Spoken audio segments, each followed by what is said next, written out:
Welcome back to Collecting Rush, and of course, I'm Rush. Today we're going to be looking at part 4 of my collection room tour. In my last video, I talked about how Spider-Man won the poll that I put up on Instagram. Well, surprisingly, Spider-Man only beat out the number 2 choice by just 3 votes. That number 2 choice? The Marvel villains. So that's what we're going to be looking at today. So, without further ado, let's rush into it. Today we're going to be looking at the sections of my display that deal with the darker side of the Marvel Universe, the Marvel villains. The 8 shelves that make up this section of display consists of Hydra, AIM, the Winter Guard, the Thunderbolts, the Masters of Evil, the super prison known as the Vault, as well as the Cabal, the Serpent Society, and finally the Squadron Supreme. Shelf 1, taking a look at Hydra. At first glance with this display, you will see that the Hydra setup is only half this shelf, with S.H.I.E.L.D. being the other side. In my original display though, it was originally a 3-team setup with Hydra, S.H.I.E.L.D., and AIM.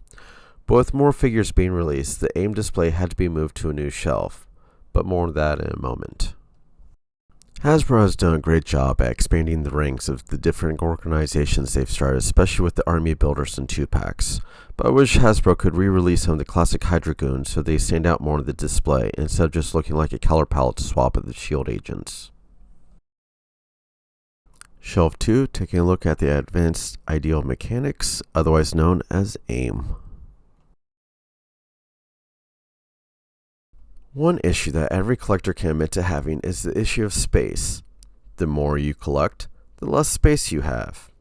And while others use the yearbook photo technique of posing as many figures on a shelf as they can, for my collection, I love creating displays that look like the figures are jumping right off the comic page or television screen, posing figures in a very dynamic way with backgrounds to make every shelf come to life. But in that regards, let me be very clear. Everyone is allowed to collect the way that makes them happy. That includes how to display them. Your collection is your own. Never let anyone tell you differently. If it makes you happy, that's all that matters.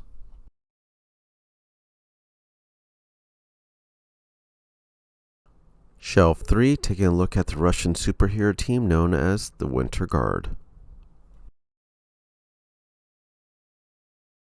As with any display, the more members of a team that are released, the easier it will be to create a display for them.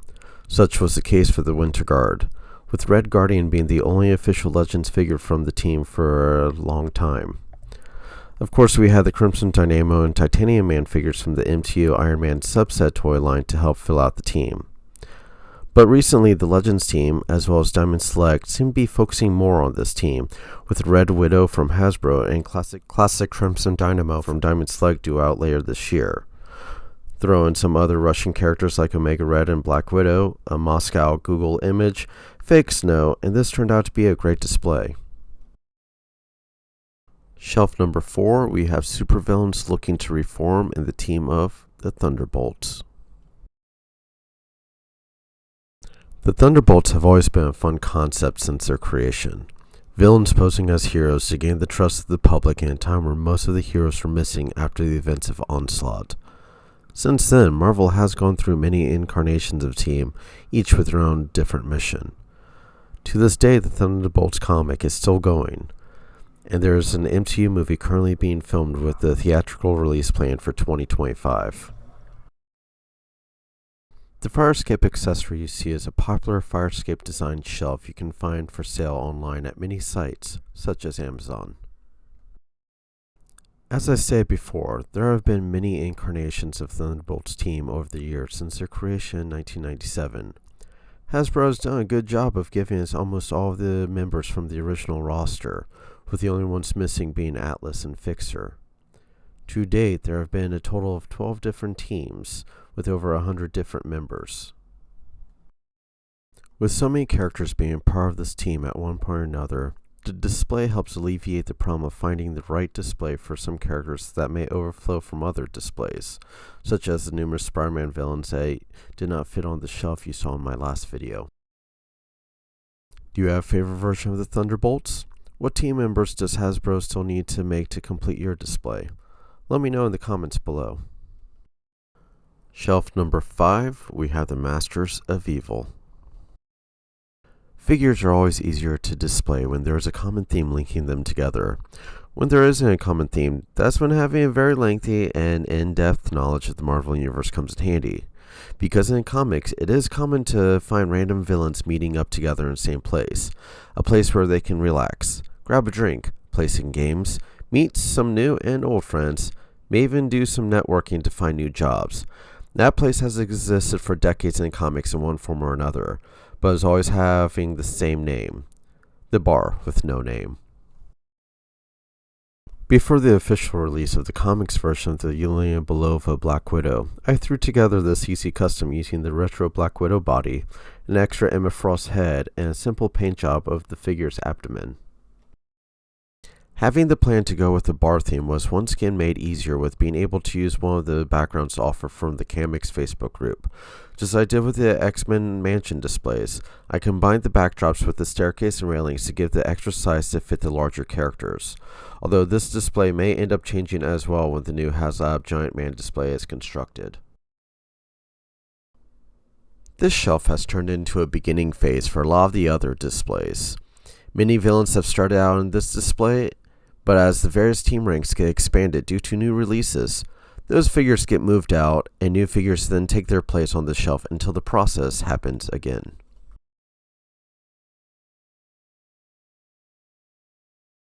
Shelf 6, we are looking at the supervillain prison known as the Vault. As I talked about with the Masters display, it's difficult to figure out a way to display so many random characters together with the only thing they have in common is being that they are villains. Enter the supervillain prisons of the Marvel Universe: the Raft, the Cube, the Big House, and the Vault. Of those choices, I decided to go with the Vault for multiple reasons. First, the release of the Vault Guardsman figure opened up the possibility to make a prison display that was more than just containment cells. Then there's also the fact that the Vault was a small, former toy line from Toy Biz. Finally, the Vault is the name I give to my collection room, not just for the Marvel collection, but also a reference to the Disney Vault. The Disney Vault was a term used back in the day for when the physical copy of their classic animated movies would stop being sold for a long period of time, thus creating a larger demand for them each time they were released again. This display is probably the shelf that I'm most proud of from a creative standpoint. I had vision for what I wanted to do because I wanted to do the containment cell look, but instead of the classic iron bars, I went for a high-tech look. That way I could use some acrylic to simulate the cell barrier. That acrylic is attached to magnets so that it's easier to remove if I want to update the look inside. Shelf 7, we are looking at the Cabal and the Serpent Society. The Cabal grouping was originally just a reason to do something with my extra figures of Namor, Emma Frost, and Lady Loki. I then realized I could group the three of them together with some other figures. I threw the unmasked Norman Osborn head onto an extra suited body, and then I added Dr. Doom the hood. For about a year, I had not committed to this as a display until the Void Build-A-Figure was announced. That announcement is what solidified the choice for me, and at the time of this video, I'm still working on completing that wave. The background for this display is something new I actually tried. When I couldn't find just the right background for what I wanted, I decided to go the AI image route, and after a few tries, I actually found a design that I liked. The Serpent Society was an inevitable choice to be given their own display, given how large the membership is for the team. Hasbro has recently been stepping up on releasing more of the members, and yet still so many characters to go, with some rumor for this year. And finally, shelf number 8, the Squadron Supreme. The release of the Squadron Supreme was an announcement that took many by surprise, myself included. Even though the team has been wanted by many over the years, this incarnation of the team and character designs are very modern, with being from the 2021 storyline Heroes Reborn. So with the designs being so recent, it was even more of a surprise for Hasbro to not only start the team, but then to also complete the team in just a short time.